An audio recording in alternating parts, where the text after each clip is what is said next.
သိန်း4850ညှိနှိုင်းလေးခေါ်ထားတဲ့အိမ်လေးတစ်လုံးနဲ့မိတ်ဆက်ပေးပါစီရှင်ဒါအိမ်လေးရဲ့ရှိပေါ့နော်ဒီဘက်ချမ်းလေးလှည့်လိုက်မယ်ဒါအိမ်လေးရဲ့မျက်နှာစာအဝင်လေးပါ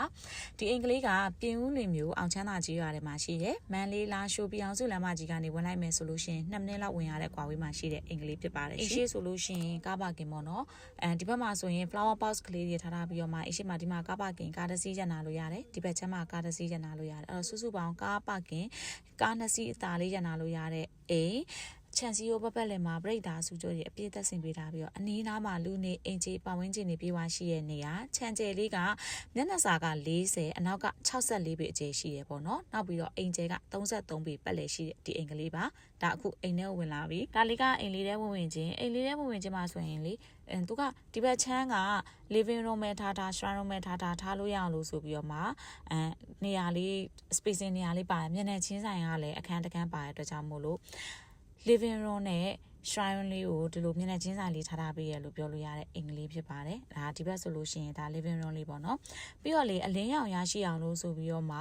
ပတင်းတကားတွေဆိုလို့ရှိရင်အလူမီနီယံတကားတွေနဲ့ပေါ့နော်အချီတက်ဆင်ပေးထားတယ်။ဒါလေးက living room နေရာလေး။အဲ့တော့ဒီဘက်နားလေးဆိုရင် flower box ကလေးတွေကိုဟို indoor plants လေးတွေထားပြီးတော့မှထားလို့ရတဲ့အင်္ဂလိပ်ပေါ့နော်အရန်ချစ်စရာကောင်းတဲ့အင်္ဂလိပ်ဖြစ်ပါတယ်ဒီဘက်ချမ်းလေးကတော့ single ခန်းလေးပါစင်ကခန်းဆိုလို့ရှိရင်လည်းလေရှိသိရှိထိုက်တဲ့အကျယ်ဝန်းရှိတယ်ဒီအိမ်မှာကလေ living room တစ်ခန်းပါမယ် shrine room တစ်ခန်းပါမယ် single တစ်ခန်းပါပြီးတော့မှ master bedroom 2ခန်းပါတဲ့အင်္ဂလိပ်ဖြစ်ပါတယ်ရှင်ဒါဒီဘက်ချမ်းဆိုလို့ရှိရင်ဒီအင်္ဂလိပ်ရဲ့ပထမဦးဆုံး master bedroom ပေါ့နော် master bedroom ခန်း area ဆိုလဲကြကြလုံးရှိတယ် wall exhaust fan တွေတက်ဆင်ပေးထားတယ် exhaust fan တွေကစားပေါ့နော်နောက်ပြီးတော့ပိုတိုင်း basin shower ပါသိပါထိုက်တဲ့ facility တွေအကုန်ပြည့်စုံပါတဲ့အင်္ဂလိပ်ဖြစ်ပါတယ်ရှင်ဒီဘက်ချမ်းလေးဆိုလို့ရှိရင်ဒါ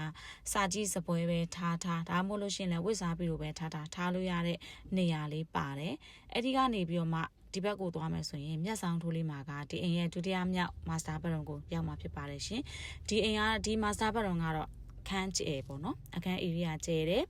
ဟိုဘက် master bedroom တက်ခန်း area ကျဲတယ်နောက်တစ်ခုကကျတော့ဒီ master bedroom ရဲ့ထဲမှာရှိရဲ့ bed and WC ခန်းကလည်းကြဲလုံးရှိရဲ့ပေါ့နော်ဖွဲ့စည်းပုံကအများကြီးဟိုလိုကြီးရှုပ်ထွေးနေရမဟုတ်ဘူးသူကလေးနဲ့သူကြဲလစ်ကလေးနဲ့ပါတင်ပါတိုက်တဲ့ facility တွေကုန်ပါတဲ့အင်္ဂလိပ်ပါဒီနားလေးမှာဆိုရင်တော့နယံဝေါ်နေရာမှာအလှလေးထားမယ် indoor plants လေးထားမယ်ထားလို့ရပါပေါ့နော်ပြီးတော့ kitchen နဲ့ dining room ဆိုလည်းကြဲလုံးရှိတယ်ဒါလေးကတော့ကောင်တာပေးစင်းပေါ့နော်ဒီဘက်ချမ်းမှာဆိုရင်တော့ထမင်းစားစပွဲလေးထားအိမ်ရဲ့ဧကန်နေမှာကြတော့ကိုရီးယားပါကီတွေခင်းပြီးတော့မှ kitchen နဲ့ dining room မှာကြတော့ချွေပြားတွေကိုခင်းပေးထားပါတယ်ရှင်ဒီအနောက်မှာဆိုရင် common bed and WC တီးတန့်ပါတယ်ဒါကတော့ဒါအနောက်မှာထားတဲ့ spacing နေရာချဲအဲ့တော့အနောက်မှာဆိုင်ကယ်တွေပါညာဆိုလို့ရှိရင်လည်းအနောက်ပတ်ချမ်းကိုဝင်ပြီးထားလို့ရတယ်သိမ်းလို့ရတယ်ပေါ့နော်အနောက်မှာတော့ common bed and WC လေးကတီးတန့်လေးပါတယ်အဲ့တော့ဒီအိမ်ကလေးကိုစိတ်ဝင်စားခဲ့တယ်ဆိုရင်ကြည့်တင်ခဲ့ဆိုရင်မမုံတို့ရဲ့အလင်းမြဖုန်းနံပါတ်39 4060 999 4 ကိုဆက်သွယ်စုံစမ်းနိုင်ပါတယ်လင်းမြ page မှာစုံစမ်းနိုင်ပါတယ်ရှင်အားလုံးကိုကျေးဇူးတင်ပါတယ်